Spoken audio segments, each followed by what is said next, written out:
Good morning student. अब आपका chapter 8 देखो, अति लोभो ना कर्तव्य, कि अधिक लालच नहीं करना चाहिए। अब देखो कि कस्मे चित देशे माया देश नाम भूपति आसीत, कि किसी देश में माया दास नाम का एक राजा रहता था। स अति लोभी आसीत, वह बहुत लालची था।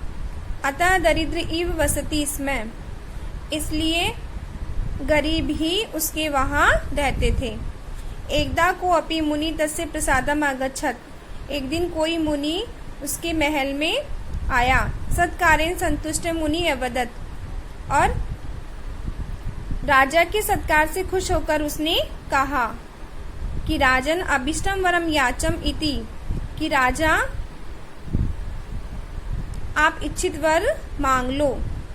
अभिष्ट वरम लोभेन प्रेरित स अवदत, लोभ में आकर राजा बोला कि अहम यत् किमपि वस्तु स्पर्शम कुर्यामः, कि मैं जिस भी वस्तु को स्पर्श करूं तत् स्वर्णम भवेत, वह सोने की बन जाए।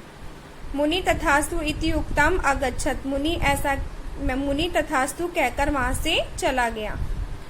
तत्पश्चात स राजा गृहे स्थितानि यानी वस्तुआनि स्पृशति स्म, और वह उसके बाद में वह राजा ने घर की सारी वस्तुओं को छूकर क्या कर दिया, तानी सद्य सोवर्णानी भवंती इसमें, और वह सारी वस्तुएं किस में बदल गई, सोने की बन गई। मायादास अति प्रसन्न भवत, मायादास बहुत प्रसन्न हुआ। पिपाशा कुल से जलम पातुम इच्छति, और प्यास के कारण उसकी जल पीने की इच्छा हुई। परंतु यदा स जलम स्पृशति तदा जलम अपि स्वर्ण पिंडम भवति, कि लेकिन जब ही उसने जल को स्पर्श किया तब पानी सोने के पिंड बन गया। तदेव तस्य पुत्री पुष्पाणि आदाय तत्र आगच्छति, तभी उसकी पुत्री फूल लेकर वहां आती है। राजा पुष्पाणि स्पृशत, और राजा ने जैसे ही फूलों को छुआ, तानी अपि सुवर्णानी भवत, वो भी सोने के बन गए। दुखित मायादास पुत्रीम अंके उपवेशिति, दुखी होकर मायादास ने पुत्री को अपनी गोदी में बिठाया।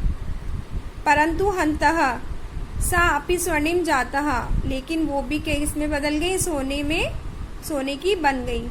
मायादास अति दुख अभवत, मायादास बहुत दुखी हुआ। उच्चैः व्यलपत, और जोर से रोने लगा। तस्मिन् एव क्षणे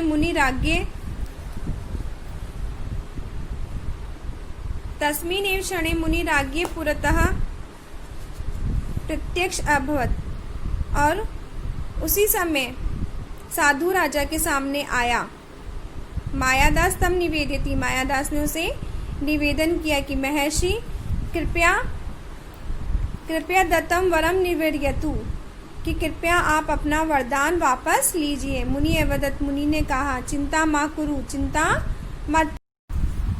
उद्यानात जलम आनयति, बगीचे से पानी लेकर आओ। तेन जलेम सिक्तानि वस्तुनि पूर्वावस्था प्राप्स्यामि, कि उस जल को सभी वस्तु पर छिड़क दो।